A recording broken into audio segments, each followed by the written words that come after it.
Lakshmi kitchen मध्ये तुमचं स्वागत आहे। आज आपण बनवूया आलू पकोडा। चला तर मग आपण साहित्य बघूया। आता मी पाणी टाकलेलं आहे 1 ग्लास आणि आपण आता आलू उकडून घेऊया।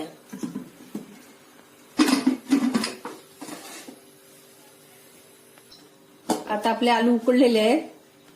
आलू घेतलेले आहे मी, बेसन घेतलेलं आहे, कांदा घेतलेला आहे, मिरची आणि कढीपत्ता घेतलेला आहे, कोथिंबीर आहे, हळद, जिरं, मीठ, ओवा आणि मोहरी आणि तेल घेतलेलं आहे। आता कढई ठेवलेली आहे आपण। तर गॅस लावूया, तेल टाकूया,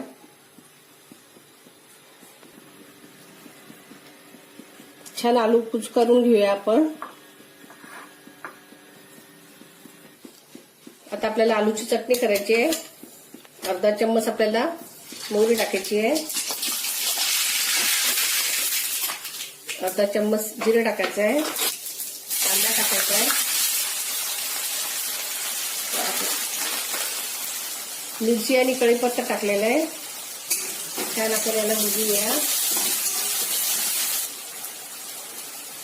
अर्धा चम्मच मीठ टाकूया,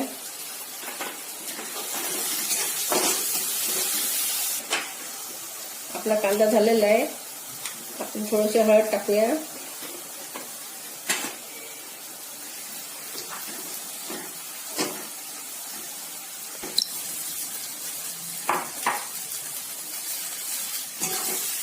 छान आमची चटणी तयार करू आपण। कोथिंबीर टाकूया त्याच्यात,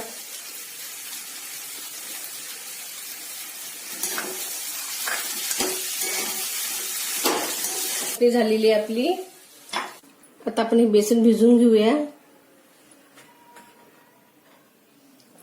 थोडीशी हळद टाकूया,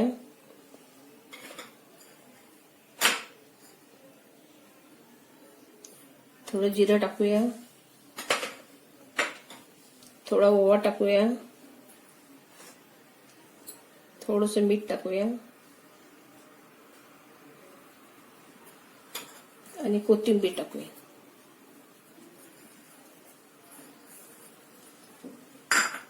आणि आता आपण हे भिजवून घेऊया।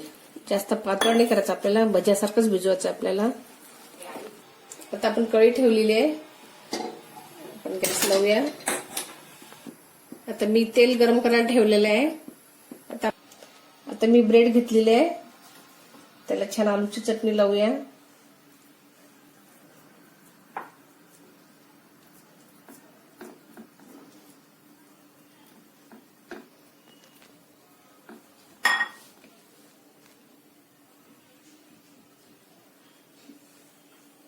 हे झालेलं आहे आपलं, आपण याला कापून घेऊया। आपण याला हे लावूया, बेसन मध्ये भिजूया।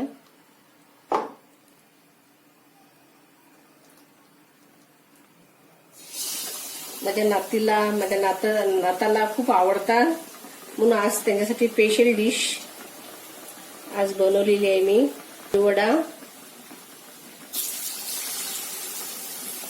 आणि तसंही आपण लहान लेकरांना शाळेत झटपट करून देऊ शकतो आणि आपण पण खाऊ शकतो।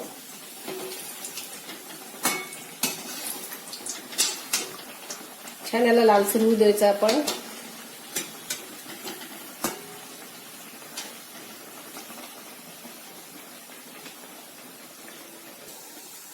बघा छान झालेला आपला ब्रेड पकोडा, बघा किती छान दिसत आहे। आता आलू पकोडा झालेला आहे। तुम्ही नाश्त्याला पण बनवू शकता, मुलांना टिफिन मध्ये पण देऊ शकता। तुम्हाला माझी रेसिपी आवडली असेल तर तुम्ही लाईक करा आणि शेअर करा।